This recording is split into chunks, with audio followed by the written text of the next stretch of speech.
notice that they're tilted. So why are they tilted, and what angle is that? Well, I think it has to do with the tilt of the Earth, right? So the celestial having to do with the stars. So relative to the stars, there's one equator, and there's relative to the spin of the Earth, there's another equator, and the Earth is actually tilted on its axis. And so at the vernal equinox, which is June 21st, and the autumnal equinox, which was a month or so ago, September 21st, you're sort of lining up where the tilt is such that the length of the day in the northern hemisphere is 12 hours. And then it gets shorter in the winter and longer in the summer, depending whether you're in the northern hemisphere or the southern hemisphere, right? Okay, and then what are these signs? Well, this is Sagittarius, Scorpius, Libra, Virgo, thank you, Leo, Capricorn, Gemini, Taurus, Aries, Pisces, Aquarius, that's Aquarius, okay. That's Capricorn, the other one's Cancer. Oh, what's the other one? That's Cancer, Gemini. Oh, Cancer, right, yeah, Cancer starts with a CA just like Capricorn, but clearly, yeah, I don't have them in order memorized, so, right, that's better. Okay. I suppose I should, right? Well, I'll work on that. So let's see. This was the mechanism whereby the Babylonians used the sky as a calendar since their year began in the spring equinox, March 21st, right? The sun would pass through the first of these constellations, Aries the Ram, during the first month of the year, corresponding to this 30-degree interval, and along the ecliptic.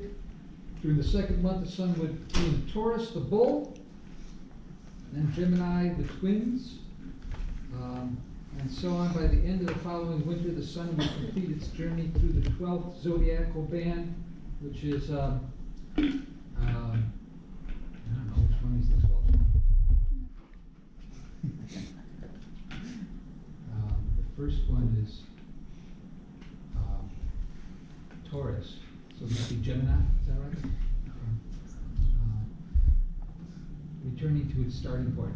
For our story, the important thing is that the legacy left by the Babylonian astronomers was also taken up by the Greek astronomers a century later, and thence by Islamic and later European scholars. Since the science of timekeeping was the business of astronomers who tracked the motions of the sun and the moon across the sky, its regulation was their responsibility, and the Babylonian tradition of numerical reckoning in sexagesimal numbers became the standard. This is why the sexagesimal system we use for angle measurement also became the system we use for measuring time. Hours are 60 minutes each, and minutes are 60 seconds each, right?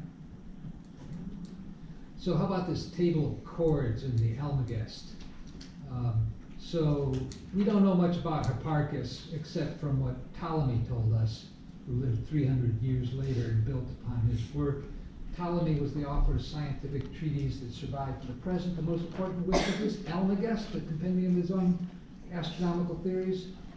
He illustrated geometric demonstrations with his geocentric model for the movement of the sun, moon, and the planets about the Earth. And you can read this little excerpt from the Almagest, which he does put forward that the sun goes around the Earth, or so it appears. At the beginning of this excerpt, Ptolemy, Ptolemy, that's a silent P, Ptolemy, describes the vastness of the heavens by stating that in size and distance, the Earth has the ratio of a point to the sphere of the fixed stars. That is, wherever one is located on Earth, it makes sense to consider oneself at the center of the celestial sphere. So wherever you go, there you are. You're at the center of the universe. And you're also on top of the world. Another comforting thought. Right? Like when you stand on the Earth, say you're standing over here, well, that's the top. Yes. Gravity gravity pulls you straight down. So wherever you go, you're on top of the world. Through this, he makes it clear his cosmological view, unlike Hipparchus, who thought that the sun was the center of the universe with the Earth and the planets circling it. Ptolemy believed not only that the Earth was at the center, but it has no motion from place to place and is fixed at this point. Well, it certainly doesn't feel like we're moving, right? But in fact, relative to the stars, we're moving pretty fast. Relative to the sun, we're moving pretty fast. The sun is much more at rest than we are. Although the sun is also moving, right, because the whole universe is expanding. At the core of the Greek understanding of the motion of the heavens, then, is knowledge of the geometry of the sphere and its two-dimensional counterpart, the circle, which describes the paths of the heavenly bodies around the celestial sphere. Okay, the celestial sphere, so you think of like a big sphere with holes in it where the sun shines through, and that's the stars? No, I mean, that's crazy. Anyway, but that's one way of thinking of it. We have explored a little of this circular geometry in the tasks earlier in this project. We will investigate more of this in what follows. The application of this geometry to handling problems in astronomy is the real origin of what will eventually become trigonometry. So here's task 5. Let's leave some of this to your own devices, but we learned that a 60-degree sector of a circle, the segment AB, spanning the central angle, is as long as the radius of the circle, right? And why was that? Right, so we drew a circle of radius OA centered at O, and another circle of radius AO centered at A, and those two circles both have the same radii, right? And AB is the radius of this circle centered at A, OB is the center of that circle centered at O, and all radii, well, let's see, all radii of a circle are equal, and radii of congruent circles are equal, and things congruent to congruent things are congruent to each other.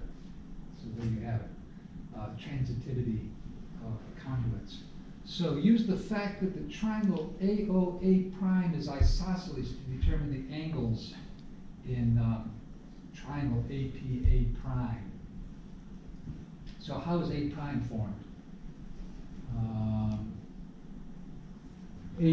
OA prime is perpendicular to AB.